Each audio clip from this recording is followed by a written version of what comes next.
Boa noite, eu já cumprimentei a bancada silenciosamente, mas cumprimentei.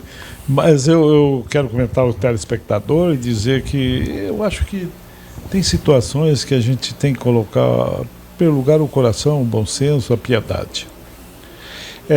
Se nós vou numa fila de hospital, fazer uma consulta, até de emergência, numa emergência. Só 2 pessoas. Eu estou atrás, o José está na frente, porque chegou antes. Cronologicamente, ele está na minha frente. Acontece que, de repente, eu sofro um mal súbito. E o José está ali, numa boa, quer dizer, está querendo também, está com dor na barriga, mas aguenta. Agora, o mal súbito, eu caio desmaiado. Eu pergunto, vamos então antes atender o José porque está na frente? Ou vamos atender o Pedro? Não sou mais eu, é o Pedro que está no segundo posto, chegou em segundo lugar, e deixa ele morrer. Eu acho que o que se quer em tudo isso é salvar a vida, preservar a vida. E então a fila não pode ser absolutamente cega, cronológica, sequencial, mas a fila tem que ser apreciada sobre outros ângulos, sobre a urgência, sobre aquilo que é ou agora ou nunca.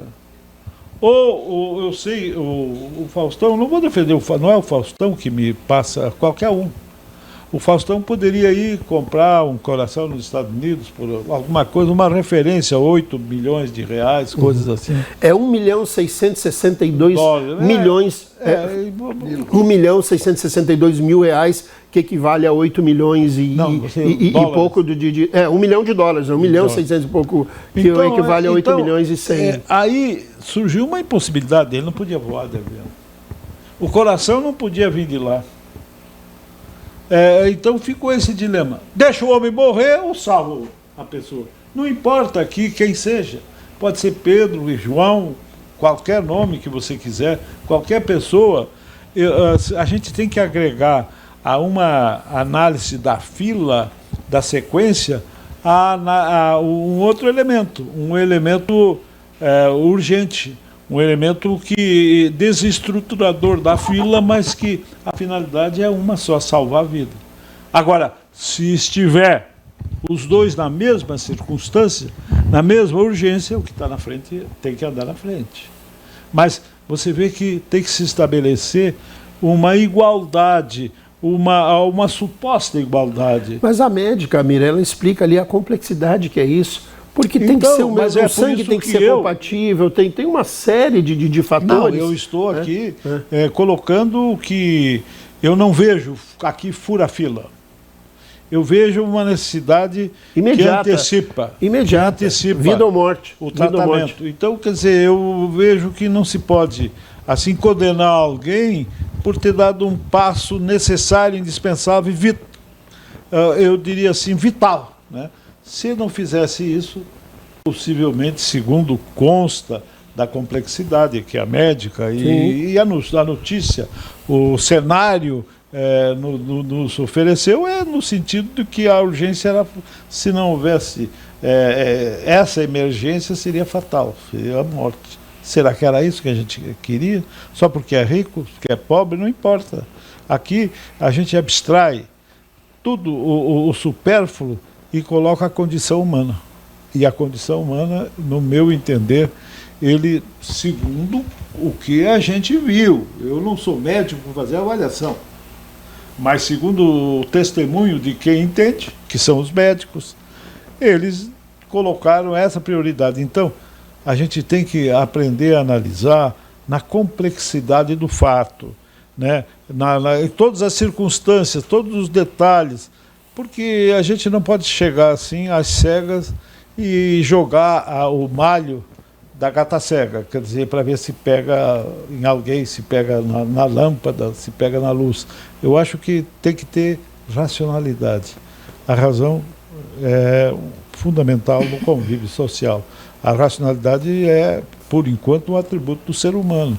E ele tem que colocar exatamente esse tipo de avaliação e priorizar de acordo com aquilo que seja verdadeiro, em primeiro lugar, mas que seja, sobretudo, da premência, da urgência, da necessidade, porque ninguém pode esperar morrer para depois ir ver se a fila estava certa ou estava errada. Muito bem, eu falei aqui da complexidade que isso exige, né? Por exemplo, peso, altura, o fator RH, são alguns dos exemplos, né? Então não é simplesmente tira um coração e coloca em outro paciente, deu, e está tudo resolvido, né? Não é tão simplório desse jeito. Ricardo Frota, boa noite, seja bem-vindo, seu comentário sobre esse tema. Boa noite, Cícero. Boa noite, Amirlando, seja bem-vindo novamente ao programa. Ramon Cujuí, meu amigo Moisés Cruz, os nossos telespectadores em especial. Já aproveito aqui para desejar uma ótima semana a todos e não poderia esquecer da nossa técnica, né, que faz esse programa acontecer. Cumprimento todos aí em nome do Evandro, em nome do Juninho, do Kennedy e do Claudinei. Isso é um assunto muito sensível, né? A gente está trabalhando aqui com suposições, aqui é a opinião de cada um.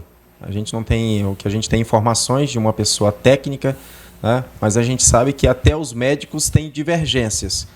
Recentemente eu peguei um caso que eu tive que submeter o meu cliente a uma junta médica formada por 3 especialistas.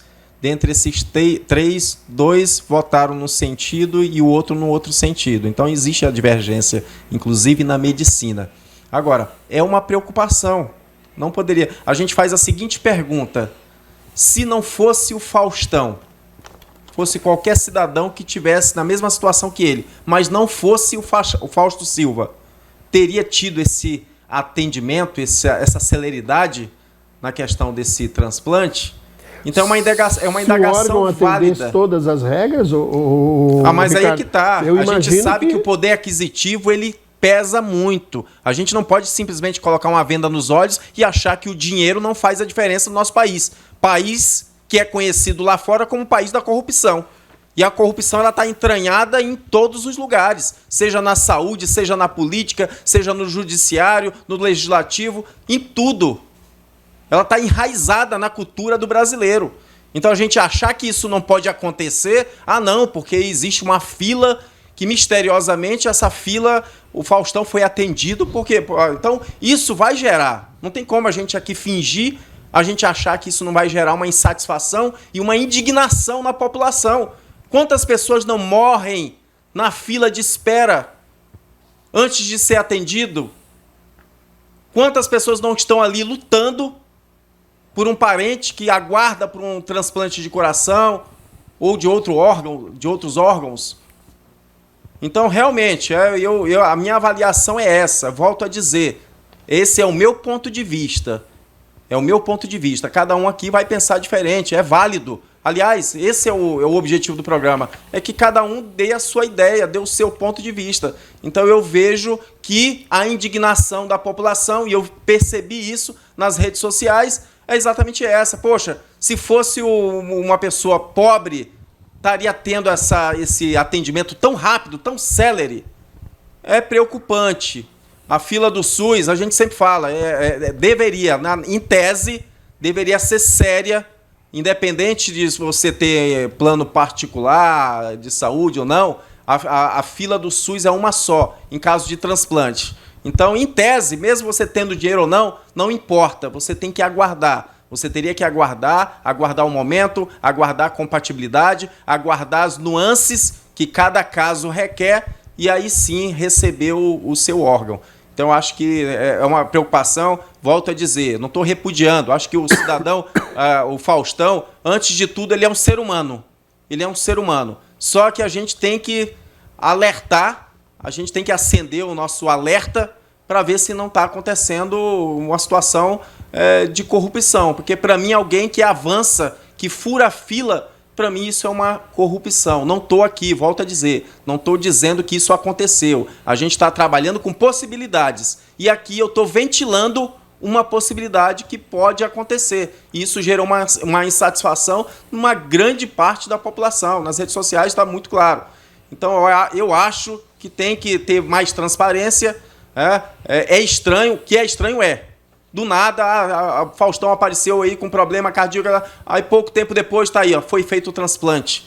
Então, realmente, isso gera uma insatisfação muito grande, uma indignação da população, e eu espero, de coração, que não tenha acontecido nenhum tipo de corrupção. Porque, volto a dizer, acima de tudo, além do dinheiro que ele tem, que ele possa ter, é bilionário, mas é um ser humano. E se ele for tiver tido tratado como uma pessoa comum, aí tudo bem, eu respeito. Se não, isso é só mais uma das aberrações que a gente vê no nosso Brasil.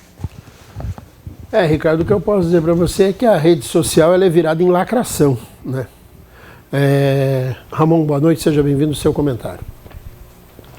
Boa noite, Cícero. Boa noite, Amir. Prazer revê-lo. Boa noite, Ricardo. Boa noite, Moisés. Boa noite, Juninho. Boa noite, Evandro. Boa noite, a galera toda que está aí na técnica segurando o programa. Boa noite a todos os telespectadores e telespectadoras que nos assistem.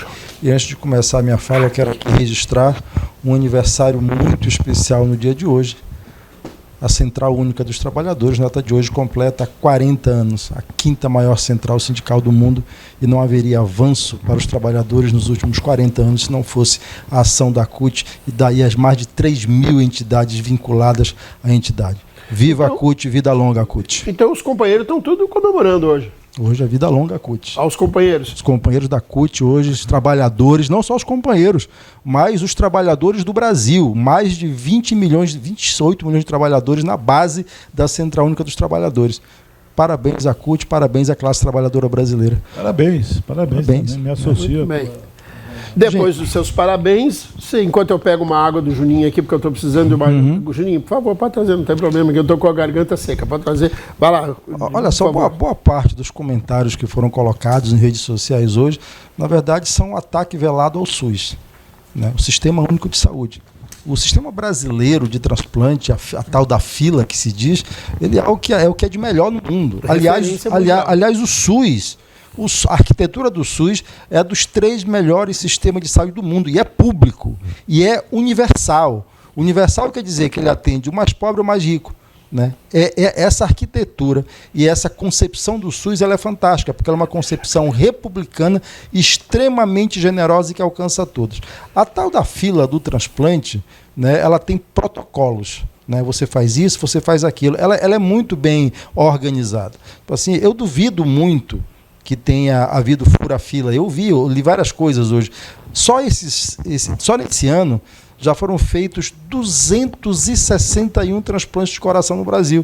Eu não sei se você sabe, pelo SUS, né? Atendendo a ordem da fila. É claro que alguém como o Fausto Silva, o apresentador, que é um bilionário, como se disse aqui, chama a atenção, foi muito rápido. Aí eu faço uma pergunta inversa da que o Ricardo fez.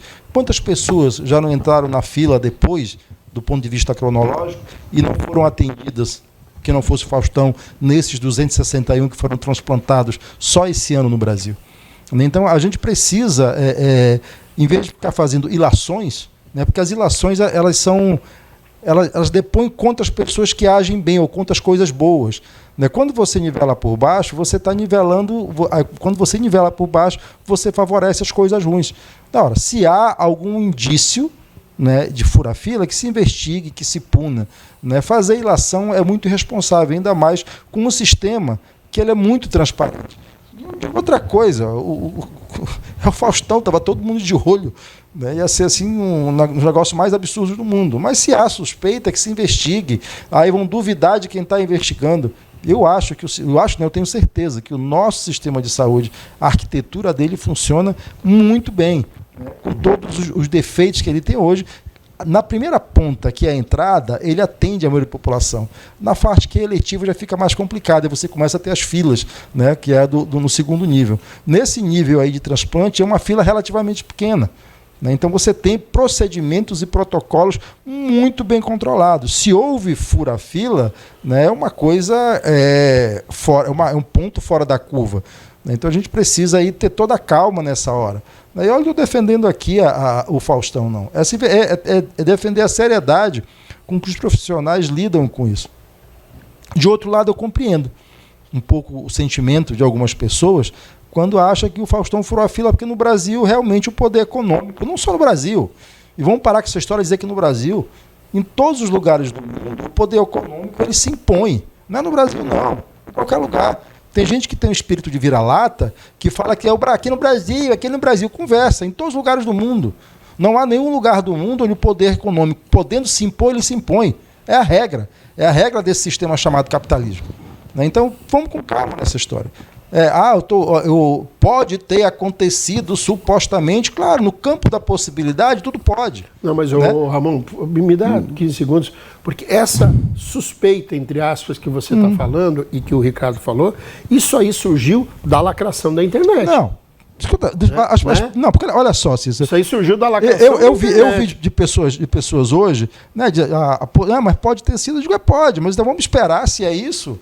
O que a gente não pode é fazer uma ilação irresponsável contra um sistema que tem protocolos e que agrega uma série de profissionais que, para esse tipo de fura-fila acontecer, você precisa não ter corrompido um ou dois, mas corromper todo um sistema, toda uma equipe de controle que não está junta. Por exemplo, o coração, ele chegar para o camarada tem que ser com menos de 4 horas, ou seja, também é regionalizado. Essa fila é uma fila nacional, mas que tem aspectos regionais. Se você não tiver tempo para mandar esse coração de São Paulo para alguém, por exemplo, que precisa dele no Amapá, você vai usar em São Paulo como efeito e vice-versa. O que eu estou dizendo aqui é o seguinte, em alguma medida, eu compreendo um sentimento de desconfiança de um povo que é tão massacrado e que sofre na pele todos os dias a desigualdade social e vê o poder econômico prevalecer em muitas situações. Mas eu volto a dizer, nesse caso específico do SUS, pelos protocolos, pela seriedade como foi feito e também pela transparência que o sistema tem, a mim não parece que tenha ocorrido um fura-fila, mas há isso que você disse, há um bando de oportunistas querendo aparecer, fazendo lacração na rede. Inclusive gente que eu acho que nem é usuário do sistema. Moisés Cruz, boa noite, seja bem-vindo, sua vez. Boa noite, Cícero, Cujuí, senador Amirlando, Ricardo Frota, em especial o Marverson, o Edson. Edson, tu mandou o nome da tua mãe aqui? Mandar um abraço para a mãe dele, mandou? A Célia, né, rapaz? A 9h30 da noite, você está mandando abraço, depois eu vou te cortar no final do programa. Já estou avisando. Aqui, não vem lacrar para cima de mim também, que eu já te corto. Então, todos vocês sejam muito bem-vindos. Um abraço para você e para sua mãe. Assistam o programa aí, participem. A gente fica honrado com a presença de vocês. Obrigado. Com relação ao Faustão, eu acho que seguiu o protocolo. Eu vasculhei, dei uma olhada, vi reportagens, acompanhei de perto, vi pessoas especialistas no assunto. Eu acho que não houve ali nada que pudesse dizer, burlou, pagou, enganou. Agora, eu concordo aqui com o Cujuí, concordo com o Ricardo Frota. O povo está de saco cheio, o povo acha que isso é uma escalada. As coisas vão acontecendo, tá certo? As coisas foram acontecendo e o povo está desacreditado. Embora tenha seguido o protocolo, eu estava lendo aqui, senador, de cada 20 mensagens, 19 era contra. Mas, assim, um termo absurdo, Ricardo Frota. O povo não acredita, Cícero, que seguiu o protocolo. O veneno da perversidade. Não acredita. E aí foi um deputado lá, o deputado Ricardo Salles, botou, gente, deixa o Faustão se recuperar. Ele apanhou demais. Ele apanhou, o pessoal disse, o senhor está apoiando a vagabundagem, está apoiando o erro, deputado Ricardo Salles, o senhor era para ter ficado calado. E ele apanhou. Eu não li uma mensagem positiva, foi só cacete. Então isso mostra o nível das pessoas não confiarem no sistema, não confiam no SUS, não confiam na fila de regulação, não confiam no governo, não confiam em nada, o povo está desconfiado. Porque tem gente 2, 3 anos aí aguardando uma cirurgia de rins, nada, morre. Aguardando cirurgia, morre. Tudo, não tem jeito. Fica de 4 anos aí, não é atendido. E aí, quando vê uma pessoa que às vezes até cumpriu o protocolo, demora 1 semana, 10 dias, e ser atendido, dizer, opa, aí tem coisa errada. Então, nós temos que trabalhar para mostrar a seriedade do sistema. Você que está em casa, você que acompanha o programa, você não está errado não, pessoal. Vocês estão certos. Vocês estão vigilantes. E vocês querem o tratamento que foi dado para o Faustão, para mim, para o senador, para os seus filhos. É o mesmo tratamento, todo brasileiro é igual. É como disse o Ricardo Frota. Agora também não concordo que a gente saia atacando as pessoas, saia taxando as pessoas, porque isso também não é legal. Agora, o direito de cobrar e de ser vigilante é um direito seu, é um direito como cidadão, e isso mostra a fraqueza dos nossos governantes. O povo não confia nas autoridades.